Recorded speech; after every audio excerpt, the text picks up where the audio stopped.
Thank you all for joining us today. My name is Dr. Devorah Margolin, and I'm the Blumenstein-Rosenbloom Senior Fellow here at the Washington Institute. And welcome to today's Policy Forum, The New Syria, Year 2, Rebuilding Institutions and Governance. At the one-year mark since the fall of the Assad regime, we have an opportunity to evaluate where Syria stands today.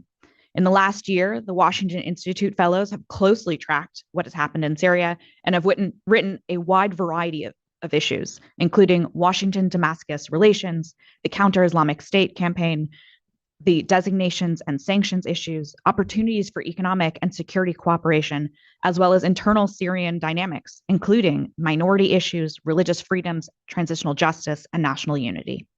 Today, I am pleased to share our newest publication on Syria, written by my colleague, Dr. Aaron Zelin, Institutions and Governance in Syria, in the New Syria, Continuity and Change from the Idlib Model. And building on this work, today's event is set to explore how, over the last year, the new state has approached the monumental task of rebuilding broken institutions and extending its governance efforts, an essential topic given the corruption and unaccountability of the Assad era and Syria's eagerness to be welcomed back into the international community. To better understand these dynamics and its impact on US policy, I'm joined by two of my esteemed colleagues at the Washington Institute who work on Syria, Ambassador James Jeffrey and Dr. Aaron Zelin. Before I introduce the speakers, I'd like to do a little bit of light housekeeping and remind our audience that following introductory remarks, we'll have a Q&A session. So if you'd like to ask questions of our speakers during this time, please enter them into the Q&A function at the bottom of your screen if you are on Zoom. And if you are joining us on our website or on YouTube, please email your questions to policyforum@washingtoninstitute.org. I'm now going to introduce our speakers. First, we're going to hear from Dr. Aaron Y. Zelin, the Institute's Gloria and Ken Levy Senior Fellow and author of the Institute's 2022 study, The Age of Political Jihadism, a study of Hayat Tahrir al-Sham, focusing on the group that is today taken over the Syrian state. He's also the author of today's report on the nuances of the post-Assad institution building and governance. He has conducted 2 field research trips to Syria over the past year. We're also joined by Ambassador James Jeffrey, the Institute's Philip Schlonditz Distinguished Fellow, who served as U.S. Special Representative for Syria, Special Envoy to the Global Coalition to Defeat ISIS, and Ambassador to Turkey and Iraq. Aaron, over to you. Great. Thank you so much, Dev. And good afternoon to everybody watching here, and good evening to those that might be watching in Europe or in the Middle East. First, I want to thank my colleagues here at the Washington Institute for helping me through this whole writing process and publishing this new paper, in particular, Dana, Jason, and Maria, as well as a huge thanks again to Rob and Dana for giving me the opportunity to go to Syria twice in the last year. And thanks to both of you on the panel, Dev and Jim, for helping me launch this paper. In May this year, President Trump announced that he wanted to repeal all sanctions on Syria to give them a chance at greatness. It appears that next week, one of the biggest hurdles so far, the Caesar sanctions, will be removed. And therefore, much of the debate that's been happening in Washington since the fall of the regime related to sanctions will have gone away. And therefore, a key challenge going forward for the new authorities in Damascus will be institution building and governance. No longer can people use the excuse of sanctions as a reason why things might not be going forward. And therefore, understanding where the new government is at so far in the first year after the fall of the regime and where it's going into the second year is very important. But before getting into some of these specifics, I think it's important to understand some of the challenges that the government had once they took power almost a year ago now. There are 7.5 million internally displaced persons. Since then, around 1 million or so people have returned home. You had more than 300,000 unexploded mines from the war. The Ministry of Emergency and Disaster Management has conducted 2,300 plus operations to remove these ordnance. We don't know the specific amount of the total, but they are slowly chipping away at it. Additionally, 35% of the schools infrastructure in the country was inoperable. So far, the government has rehabilitated 820 plus schools and is currently working on 830 plus more at this moment. And then when the regime fell, I think this is one of the biggest accomplishments is that there's only about 1 to 2 hours of electricity a day. Now there's on average 14 or so hours. Some places it might be all day as well. There are other stats that are important that we don't necessarily know the current figures or updates on, but 90% poverty, 70% dependence on humanitarian aid, 65% unemployment, and the destruction of 30% of the national infrastructure. Because of all this, according to the World Bank, the reconstruction costs could be anywhere from $200 to $400 billion, possibly even more. President Ahmed Ashara of Syria sought to show that he understood sort of the massive scale of this when just after taking power, he said that, quote, there are too many problems in Syria. The smart thing here is to divide these problems and solve each problem separately until we reach more realistic results, end quote. So first, in terms of the issue of institutions and how they found them when the regime fell, Abdulkader Husriya, when I met with him, who's the governor of Syria's central bank, explained that the country's institutions were beyond imagination and saddled with what he described as, quote, tons of corruption. Further, most ministries, if not all of them, lacked resources, and there was an absence of digitization, reflecting a state bypassed by modernity, and presented additional hurdles because it's very inefficient for everything to be written on paper, let alone whether anybody could actually read it. A further difficulty for the new government has involved the lack of information sharing from former regime officials still in the bureaucracy. Without their help, authorities lack the institutional knowledge to understand the intricacies of the state and find themselves starting from the beginning, a cost of sidestepping a de-Baathification process as we saw the US do in Iraq.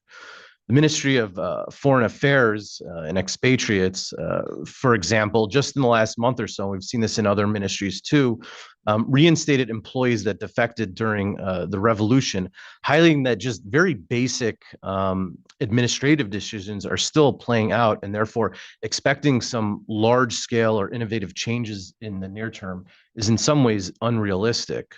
When we move over to the specifics of governing, the paper looked at sort of one day's worth of activities to sort of just highlight a random day of what might be going on, to show how the government is re-engaging the international community and businesses, but also the activities on the ground. So in terms of reintegrating itself in the international community, this has probably been one of the biggest successes of this new government, especially considering the past of Hayat Tahrir Hashem. Just on the specific day that I highlighted, which was November 4th, the education minister spoke at a UNESCO conference in Uzbekistan, for example. The energy minister attended the Abu Dhabi International Petroleum Exhibition. You also saw, for example, the Syrian General Authority of Civil Aviation and Air Transport meeting with representatives of Lufthansa to try and start the possibility of having Lufthansa fly into Damascus soon. Additionally, you also saw activities that, would happen on any other random day as well. So, for example, we saw the interdiction of a Captagon network. We saw breaking up of a regime remnant cell that was involved in insurgent activity against the new government. Officials in Latakia and Hama, for example, were reaching out to local communities. We saw the importation of wheat from Ukraine, for example, and officials in Latakia were tracking the progress of education in the town of Shabtalia. Similarly, saw the installation of new electrical transformers in northern Sweda, the revamping of telephone networks in Deir ez-Zor, and the asphalting of roads in Damascus's Harasta and Al-Sha'alan regions. One of the biggest contributors to investment so far has been Saudi Arabia, inking many memorandum of understanding and pledging investments of at least $30 billion. And one of the biggest questions going forward, going into year two, is how many of these will actually bear fruit and lead to actual contracts, or how many of them will not. So while there have definitely been some of these positive dynamics, there are also trends that should be viewed as worrisome, such as shadow government and economic activity that harkens back to how HTS did things in Idlib before the fall of the regime. In particular, you have the General Secretariat for Political Affairs under the Foreign Ministry, which makes many of the decisions for the entire government. This has created a bottleneck in many ways, and issues of micromanagement have come to the fore. According to Western officials I've spoken to, such centralization under one ministry has delayed the Damascus government's responsiveness to concerns raised even to them in meetings. Then there's also the opaque position of the quote-unquote sheikh in the judiciary that has no foundation in Syria's legal system, and many have complained this has rewarded nepotism and wasta above merit. Related are concerns about the lack of transparency in Syria's economy, with one report warning of a quote unquote Idlibization scenario characterized by decisions behind closed doors, away from public scrutiny or media coverage, where dubious practices include the issuance of investment licenses without accompanying public tenders and payment of salaries using digital currencies to circumvent the country's liquidity crisis. An international economist told me that while the Idlib model was relatively functional and working to an extent in northwest Syria, it's not very scalable at the national level. It also doesn't help that some Assad era financial players are cutting deals in an effort to ingratiate themselves with the transitional authorities, perhaps as a way to help the new government to circumvent sort of the sanctions that have continued on, including getting sanctioned oil from Russia via its shadow fleet.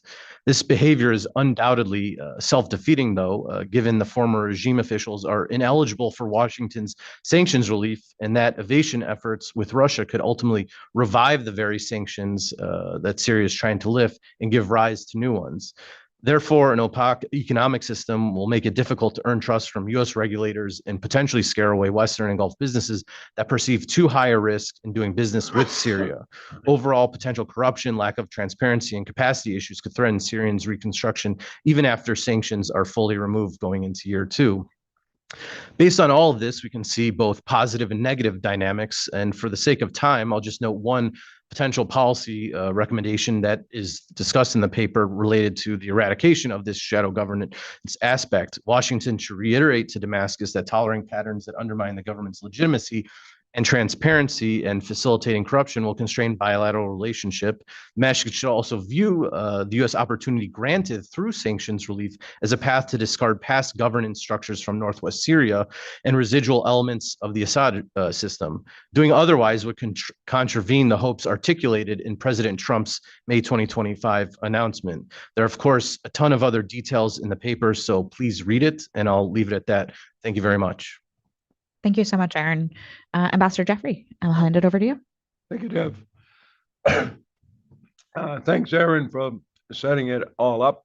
I'm just going to touch on a few of the larger issues that are related to Syria. First of all, with the ceasefire in Gaza holding and the Iranian nuclear program for the moment off the front pages, the most critical issue in the Middle East to consolidate the dramatic change in regional security to the detriment of Iran and its proxies over the past 2 years is in Syria. That's how important a country is for the future of the region. We have to get Syria right, and most importantly, we cannot let it go bad as it did between 2011 and 2014. Today's Washington Post has terrible photos, thousands and thousands of them, of what that does, not only to the people of Syria, most importantly, but to the whole region. From terrorism to Captagon to intervention of outside powers, this was a disaster that we cannot let repeat. To that end, the most important single thing the international community can do is to speak to Syria with one voice. That worked at times during the Civil War, but it often failed. Most importantly, the key players, the US, Turkey, Israel, the Arab states, have to coordinate among themselves and be giving the same message, not only to the al-Shara government, but to all of the actors on the ground. They need to be supported by the international community, the UN, and the Europeans, but those first four are the most important. In so doing, the number one priority is the reintegration of the country and the preservation and development of its unity. In particular, to bring in those ethnic and religious groups that are currently outside of this way of the central government. Most importantly, the Druze in the south and the Kurds in the northeast. They have their own military forces, they have their own government structures, and they can be a major asset given their success to a new Syria, or they can be a detriment to it. Here in particular, the outside community and the international community has a big role to play, because three countries, the US, Israel, and Turkey, have very specific relations with these two groups, the Druze and the Kurds, either as partners or in the case of Turkey and the Kurds, tense potential hostile relations. The fact is that all three, Israel, Turkey, and the United States, are pursuing and have pursued relations with these groups for legitimate security reasons. Those reasons have not gone away, be it the defeat of ISIS, keeping Iran and Hezbollah away from Israel, or protecting Turkey from a new surge of PKK violence. But those needs of these outside powers, other countries, the efforts that Aaron described of the central government to make the new Syria attractive, including to these other groups, and the decisions of these other groups themselves have to all be consolidated to move forward. And the only country that can do that remains the United States. Thank you. Thank you so much, Jim. Aaron, I'm going to start with you. I'd like to hear a little bit more about your recent visits, and I kind of want to pull on that string a bit. So after your visit to Syria, what do you think are some of the biggest challenges facing Damascus as it seeks to rebuild? What did you see on the ground while you were there? I mean, I think one of the starkest things is realizing how much destruction there actually is. It's one thing to see it in videos or pictures, but to actually see it in person is quite jarring, to be honest, especially considering you literally take a 5-minute drive or so outside of the central part of Damascus and you start seeing the destruction. So people clearly knew what was going on during the war. But because of that, I think the thing that Damascus needs to focus on going forward, especially in year 2, now that it appears that Caesar sanctions will be removed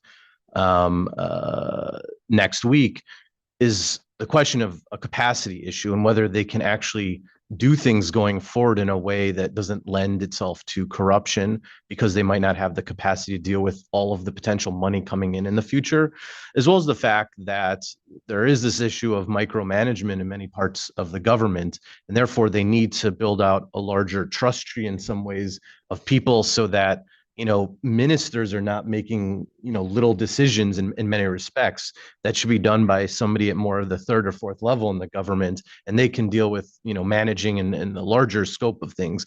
And so I think the issue of capacity will be a key question going forward. And with sanctions gone heading into 2026, a lot of it will be on Damascus now, instead of people locally saying, well, it's just because of the U.S. sanctions we can't do X, Y, and Z. And so they'll have a lot to prove in the second year. Thank you. Just a little reminder to our audience. Again, please use the Q&A function if you are on Zoom. And if you are on the website or on our YouTube page, please email questions to policyforum@washingtoninstitute.org. Jim, you and I have both written about the importance of a Syria that's not fragmented and the steps that can be taken. And you also acknowledge the interests of other actors in the region, Turkey and Israel. So what steps do you think the U.S. needs to take to ensure we don't see a fragmented Syria with, areas of influence like we saw under Assad?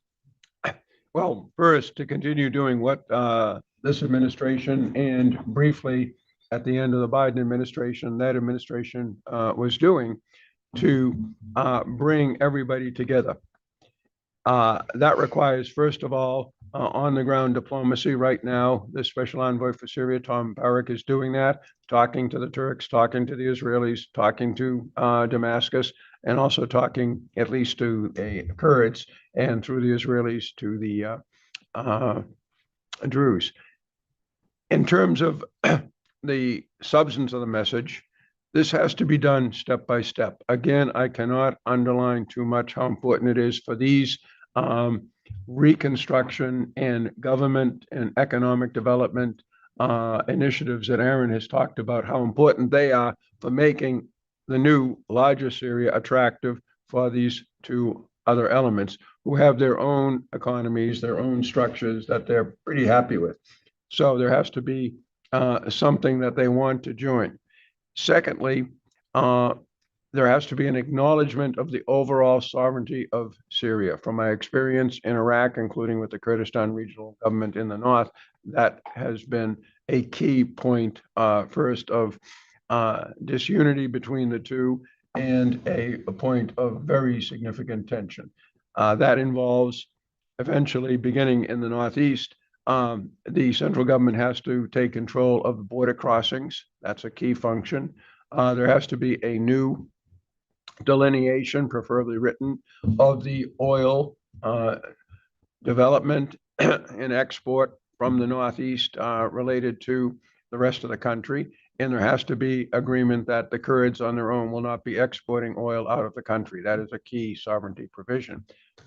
In return, the central government needs to look at models. And I would say the model that I have worked most with is Iraq, not the Kurdistan regional government's autonomy. That's a very special constitutional provision. But the provisions in the Iraqi constitution for local self-government, local police, elections of officials, and that sort of thing are actually quite advanced from my experience elsewhere in the Middle East, and they offer a good central path for these regions to maintain their, not autonomy, but their unique status, govern themselves, feel comfortable with their role in the larger Syria. Thank you. Jim, I'm going to go back to you one more time because I think that's really important addressing the internal issues and the US role there. But thinking about externally, this administration has taken a bit of a lone wolf approach to Syrian policy, not necessarily bringing in our international partners and maybe informing them after the fact. So how can we bring our international partners into this process? The US is obviously taking the lead, but how do we ensure our partners are aligned with US policy on these issues? Yeah, what we did in the Trump administration was have a contact group. It included France, Germany, the UK, and Egypt, Saudi Arabia, and I believe the UAE. And we worked with those states to try to get the rest of Europe and the rest of the Arab world on board. Turkey was not part of that, but we had a separate coordination with the Turks that the contact group itself was very aware of.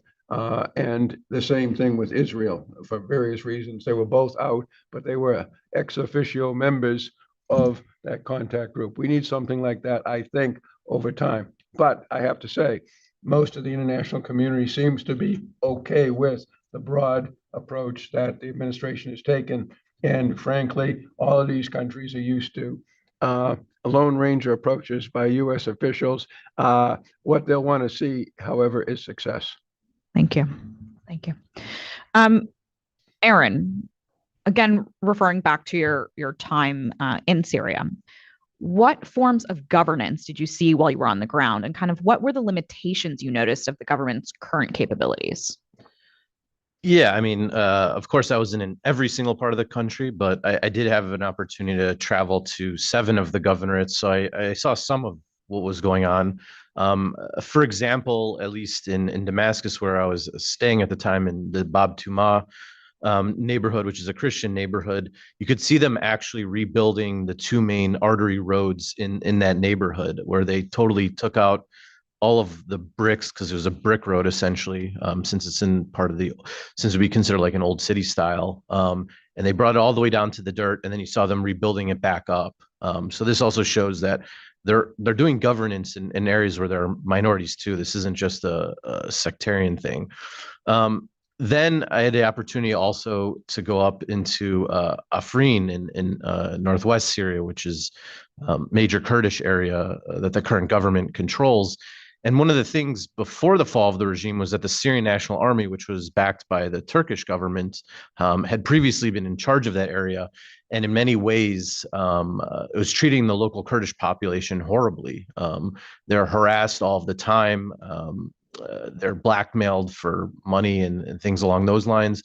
And one of the things people locally were telling me is that where there literally had been checkpoints almost every other block or so, now there's only one main checkpoint into the region itself. And therefore, they feel like they can actually have their lives back and have their freedoms back. Interestingly enough, one of the nights I was there, one of the checkpoints itself, there was a kid selling flowers there. So in many ways, it highlighted the immense changes that there was, and also the fact that you really didn't see any presence of any security officials at all.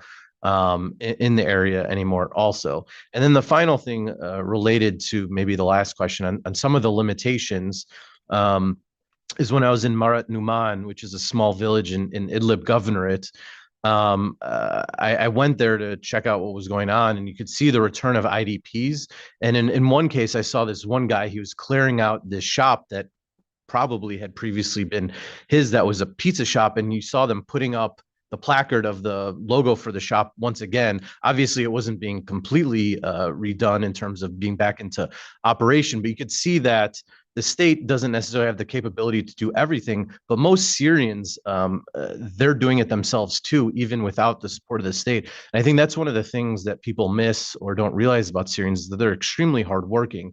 And if they are given this opportunity, hopefully they'll be able to take advantage of it and make things better within their country. And I do think for the most part, this would likely be the case. Thank you, Aaron. And do we know how the government is deciding how to use donations and where to start rebuilding right now? How they're prioritizing that? They've had a number of fundraisers so far in different governorates, not every single one. And a lot of it's mainly related to fixing like water pipes, rebuilding or fixing roads, energy infrastructure in different areas. And so depending on how much money is raised in that particular fundraiser for the governorate, you've also seen ones more for specific towns. That's sort of the basis of the money right now. It's sort of a way of not having to do taxation, because there really isn't any civil registry because of all of the IDPs and then all the people that were killed in the war, as well as the fact that people were taking each other's homes during the war. And so so far, at least I've seen for two of the governorates, they've created a mechanism where they show what they're putting the money to, and what it's going towards. And then in their own media outlets for the governorates or whatever, they'll be like, we're fixing X, Y, and Z, and it's from this fundraiser. It's hard to know whether it's legitimate or not. And I've also heard that some of the so-called donations were already things in the government's budget that were planning to go to there to make it seem as if there's more money in the pot than maybe otherwise. But either way, making sure records related to budgets and everything along those lines will be very important going forward in terms of tracking what's legitimate, but also what might be potentially siphoned off. And also thinking about, right, like how quote unquote fair, unfair, right? If we're seeing that areas more loyal to Damascus are getting all the rebuilding funding, and what does that mean for minority communities? I think is going to be an important part of looking at where this is going. Thank you. Jim, you mentioned that getting Syria right is really critical to countering external influence like Iran. So how does strengthening Syrian institutions help to achieve this? And how can the US work with Syria on this issue? In a way, it's three questions. First of all,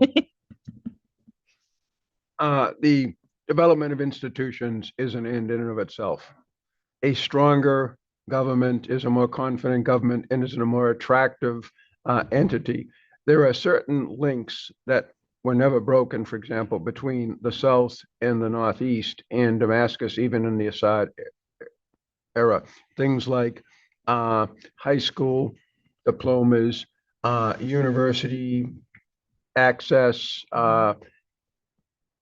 basic things like acceptance of professional qualifications, and on, passports, you name it.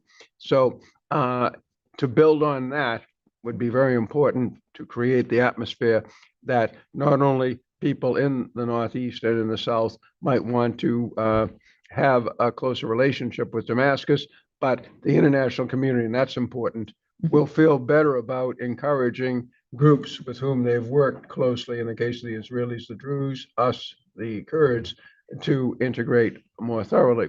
Finally, a Damascus that looks like it's in charge of its own fate and is proceeding, I would say it hasn't done badly over the last year, and given that there's only been 2 major outbreaks of violence, and they're moving ahead on all these things Aaron is saying, but they still have to do a lot more.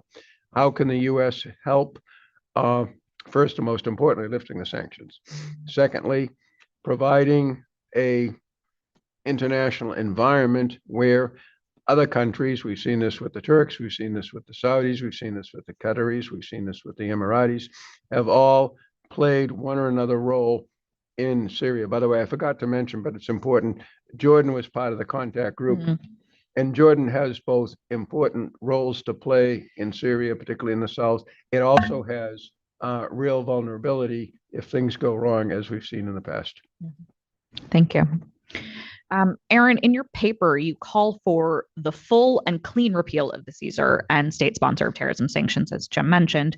But there are many people that are still of the belief that it's too soon to take these actions, especially as the current head of Syria's government was once a designated terrorist himself. Are there any policy recommendations that you would make to U.S. government to ensure protections should Damascus policy change directions? Yeah, I mean, I think it's also important to contextualize that the Caesar sanctions were for the Assad regime. It's not for this new government. In many ways, they actually worked. Of course, another reason why the economy was poor under Assad was its own mismanagement, as well as the Lebanese banking crisis next door, more than anything. But because of that, I think it should signal to the international community that if things change in a context and heads in a different direction, the U.S. is willing to change its policies too, and not just get stuck because they feel like they can use leverage or X, Y, and Z on these issues. Further, so I think that's important to highlight before even discussing other options. I mean, I know that in the write-up for this Caesar repeal that there's some non-binding reporting aspects to it, and I think that could be a good early basis to highlight some issues that maybe Congress or the U.S. government wants to track related to the government in terms of progress on certain issues related to governance, minorities, security issues, economic issues, and things along those lines. But the thing is the U.S. government also has other tools if they deem the new government doing things that they don't like or agree with. I mean, one thing in particular that I think is problematic is the use of sanctioned Russian oil. Of course, the U.S. has not dinged the new Syrian government for this, as it has maybe with other governments or entities affiliated with governments such as Iran or China. But if now that sanctions will be up, in the coming month or two, they continue to do something like that instead of getting oil on, the legitimate marketplace, whether from Saudi Arabia or other countries or what have you, then it might be worthwhile for the government to think about the U.S. government, I should say, whether it's worth saying that they're breaking U.S. sanctions on Russia. And so I think that's an important message that the U.S. government needs to tell the leaders in Syria that, we understand maybe that you continue to do it after the fall of the regime because the sanctions were still on, but now that they're gone, you need to stop doing this. And then in terms of, issues related to corruption or problems politically in the government too, there's also other sanctions that the U.S. could use if they deem it necessary. Obviously, I'm not a lawyer nor trying to say that I have all the answers on this, but you have sort of the Magnitsky global sanctions related to these types of issues. So I think it's important that if we're using U.S. government tools, they should be for the correct specific things that they're for, not using sanctions that were for something else and then just hanging it over people's heads. So I think it's important to get that aspect of it correct. Thank you. Jim, a lot of U.S. policy seems to hinge on charismatic personalities at the moment. Are there any institutional steps the U.S. can take to ensure that these personalities don't clash, or if they do, we don't have a relational reset? There's nothing you can do about the style of any administration, both in the specific way they carry out foreign policy, the degree to which big personalities are central as opposed to institutions. And that also applies to their favorite strong men and women around the world. That's also an issue. Nonetheless, there are several things that can be done without trying to undercut the basic administration approach. And that is, again, as I said, things like contact groups that will institutionalize the exchanges that are going on, but they tend to go on in a somewhat more effective way when everybody is together, hearing everybody out in the same room.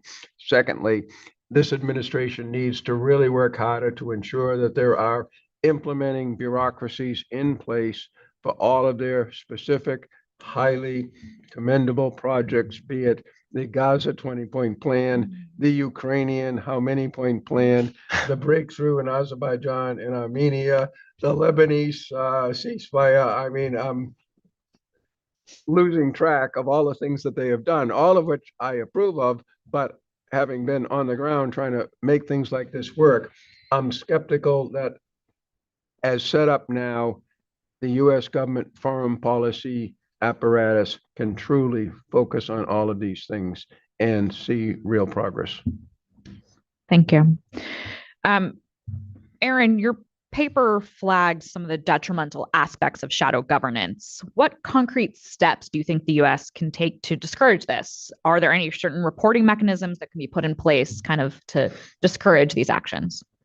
Yeah, I mean, now that the US actually has a relationship with Damascus, I think it's an opportunity, possibly, especially once the state sponsorship of terrorism designation also is removed, for there to be potential technical assistance. I mean, I think one of the key things that the central bank has signaled is that they need to reform the institution because of all the corruption under Assad. And therefore, it would be key for the Treasury Department in the United States to help them with this. They need to build up a new financial intelligence unit. They need to follow sort of the AML CFT related to black market money and corruption and things along those lines, and therefore interfacing with the Financial Action Task Force, which is an international body that sort of tracks countries' financial systems. And therefore, based off of the US's experiences with other countries dealing with these types of issues, hopefully that could help reform the central bank in Syria and therefore give confidence to its system that it is something that you're not going to lose your money in. And so I think that's one way, hopefully, the U.S. can assist the new authorities in Damascus to make it more attractive place and more of a place where people feel comfortable with it than seeing it as a huge risk. Yeah, I'd like to pick up on that very quickly, please. Because I had a similar experience in Iraq. Over many years of doing this in the Balkans and the Middle East, I'm a bit skeptical of us trying to, from the outside, do retail nation building in specific institutions. But here are the exceptions.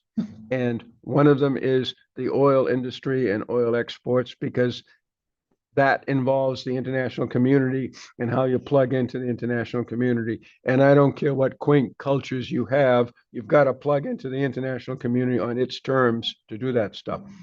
The banking system, and particularly the central bank, is the same thing. This was one of the greatest successes we had with help of Treasury in Iraq. It still is a solid basis that has fundamental secondary impact on the whole integrity of the Iraqi government and system today. And there are other little bits and pieces. Election monitoring and election assistance and carrying them out is another area. Again, those things where the goal of the government is try to get something that works with the larger international community. Somebody like the United States or the UN in some cases, or the Europeans who understand how the international community works, can really be helpful. On much of the other stuff, we have a lot of problems. Yeah, thank you. Yeah, it was interesting. Aaron and I were talking before about, in addition to the conversations with Lufthansa trying to get flights into Damascus, Visa is currently in talks with the central bank to try to get Syria onto the electronic payment system. So again, there are steps that are being taken, but there needs to be a lot of monitoring and watching of that as it moves forward. Aaron, you spoke about how we need to address the current complex nature of Syria.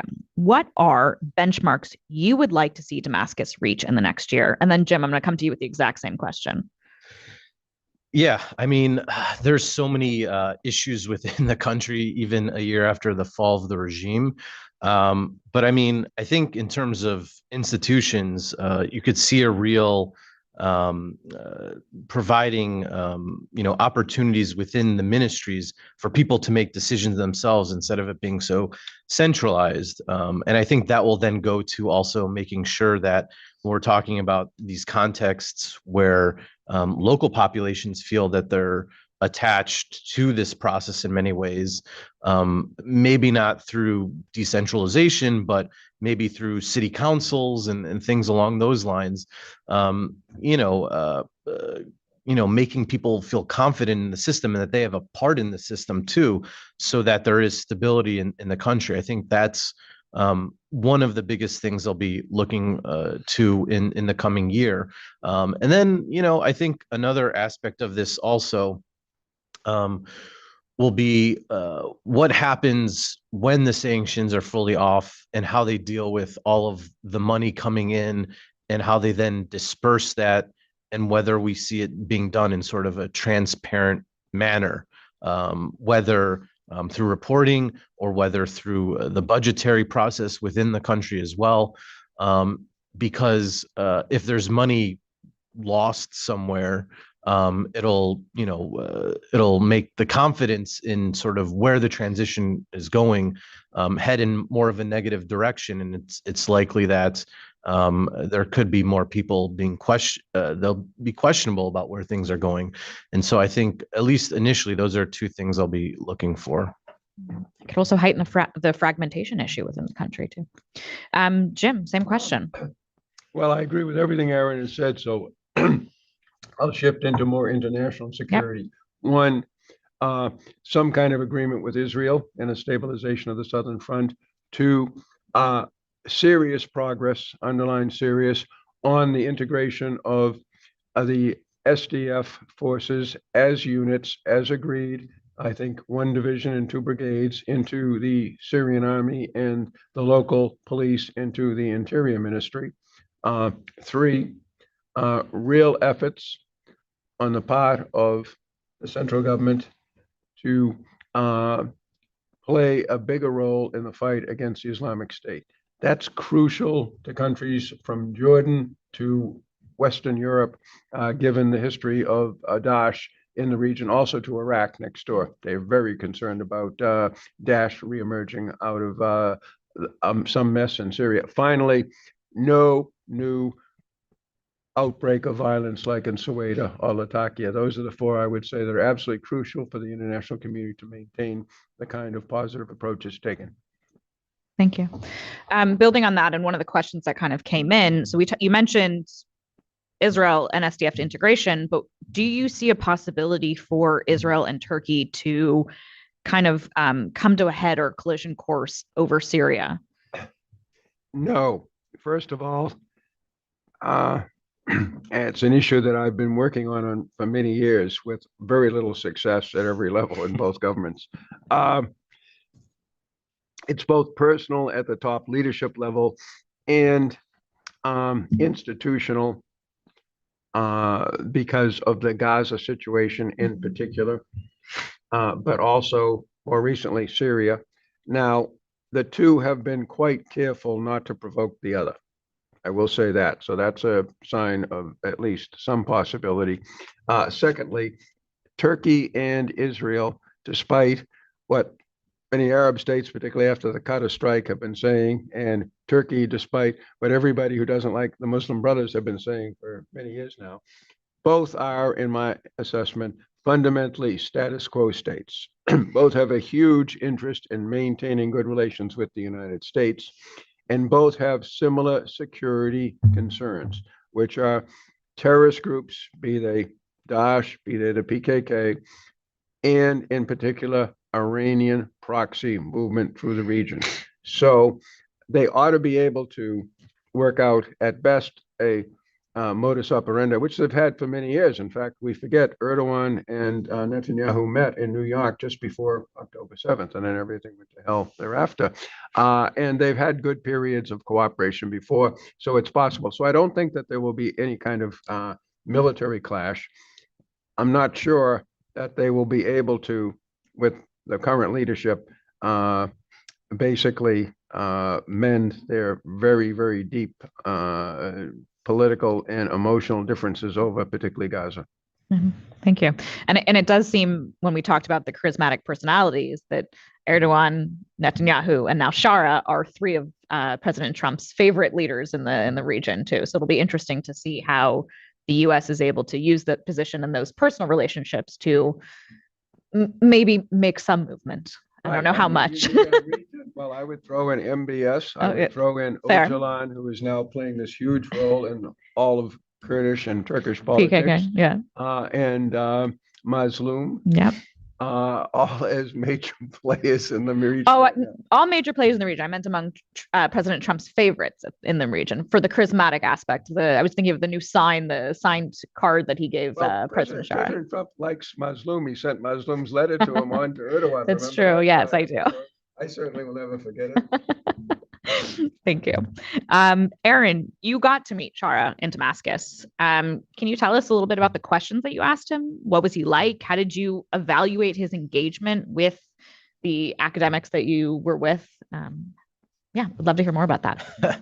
Yeah, I mean, it's quite surreal since I've been following him and his groups at various iterations going back to 2012 when they first joined the civil war, let alone for it to being in the presidential palace where Assad had been just a year ago.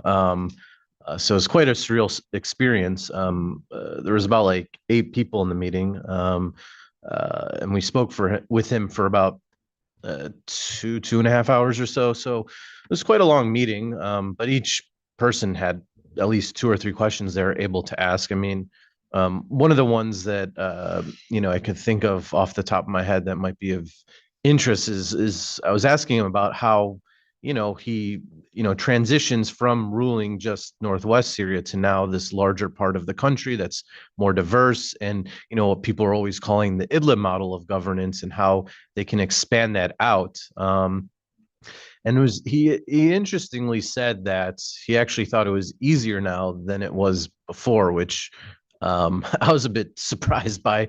And his explanation essentially was that, look, we're in this small area in northwest Syria. We weren't recognized by anybody. It was in the middle of a war. There are 3/4 of the population in the area that they controlled were IDPs.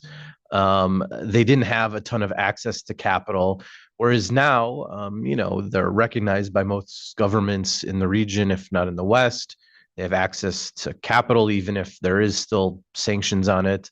And also, I think for them, they feel like they could, expand out some of their support beyond just more of the extreme elements that maybe had been part of HTS before. Because, one of the interesting dynamics we've seen since the fall of the regime is that you do not see any of sort of the ideological proclivities that we saw them focused on in a decade ago showing up at all. I mean, in many ways, they look like a garden variety Arab regime in many ways, in the way that they've been ruling so far. Obviously, in some ways, it's actually been more open than other governments in the region. I mean, people aren't being arrested for speech or anything along those lines. Plus, they're engaging with all forms of society, whatever criticisms some might have of some violent incidents that have, of course, unfortunately happened. So it's interesting that reference point that they view this as easier, but at the same time, that also could be a negative, because then maybe you become a bit more too confident in the way of what you're doing because of the fact that there has been so much support that's been given to the government, and my hope is that they'll realize that there are a ton of challenges, in that there are a lot of people looking at them to resolve a lot of problems that have festered in society, not only during the 14 years of the civil war, but also there's 54 years of totalitarian rule by Hafiz and then Bashar al-Assad. So the society is full of people that are traumatized.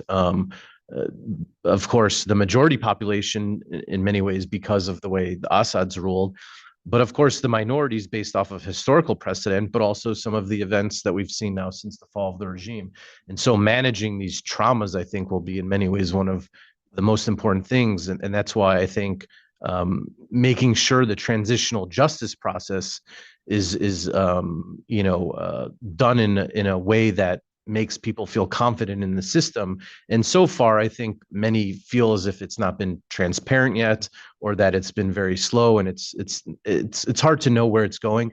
Even though folks I've spoken to within the government so far have said, at least behind the scenes, that what they're doing behind the scenes is really well done. They just worry about putting out too much information because they feel like that might hinder the investigation. I don't know about that personally. I'm not involved in it, obviously, so I don't know. But I think, more transparency is always a good way of doing things, in my opinion. Yeah, that strategic communications question of how do you convey in order to build trust. It has to come from a trusted authority. It has to be conveyed to populations to ensure that they understand and buy in. Otherwise, there is definitely a feeling of, well, the government isn't doing anything, which is obviously, as you say, not the case. Jim, I'm going to combine with one of my questions and one that came in. Some of our allies in the region are skeptical of U.S. policy towards Syria. What steps can the U.S. government take to ensure our partners, specifically Israel, don't feel sidelined? And kind of what recommendations would you give the Israeli government on what to do or not to do in Syria? I think there's an awful lot of back and forth on Syria at the very highest level. I go back to Prime Minister Netanyahu's visit to the president in the late winter of this year. Bibi, you got to be reasonable, Bibi. I said 3 times. I think that's pretty good high-level guidance back and forth. The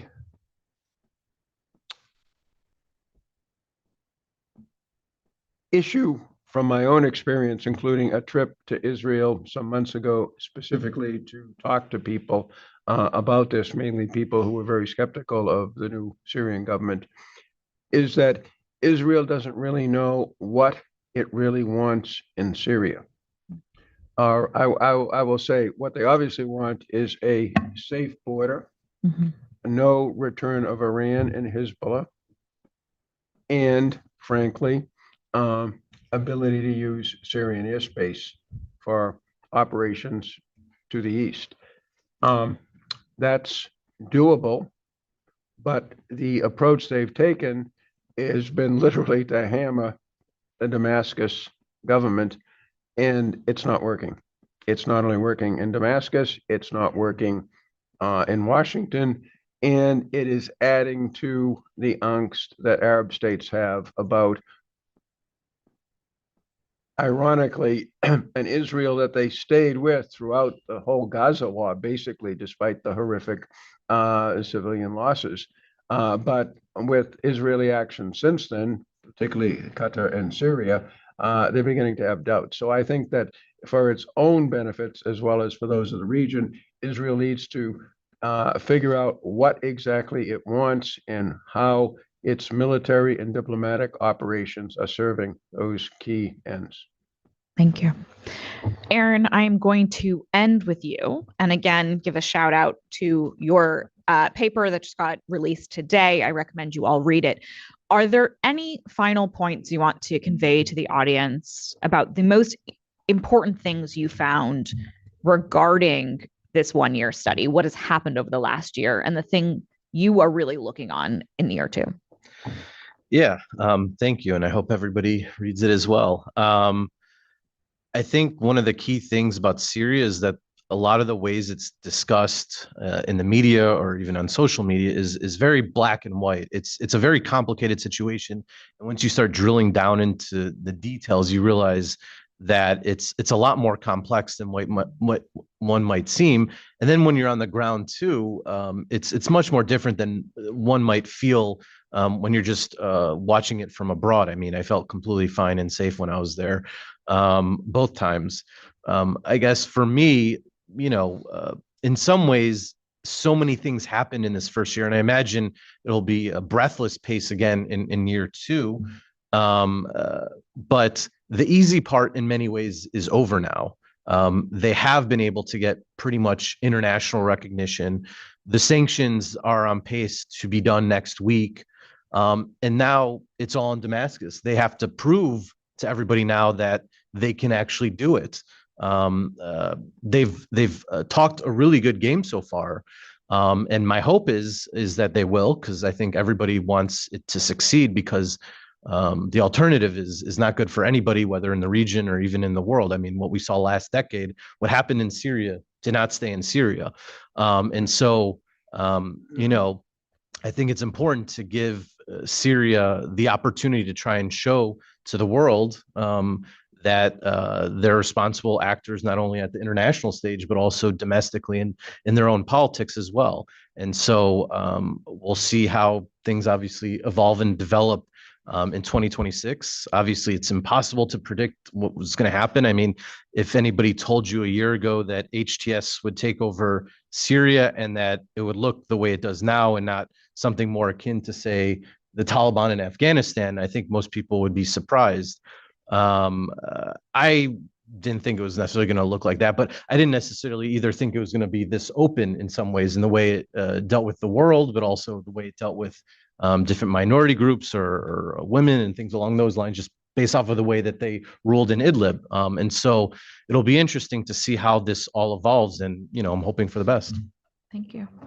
On behalf of the Washington Institute, thank you so much for joining us today. And thank you to our speakers, Ambassador James Jeffrey and Dr. Aaron Zelin. And thank you again for the publication of this report, allowing us to kind of talk about this one year. Thanks so much for joining us. Thank you.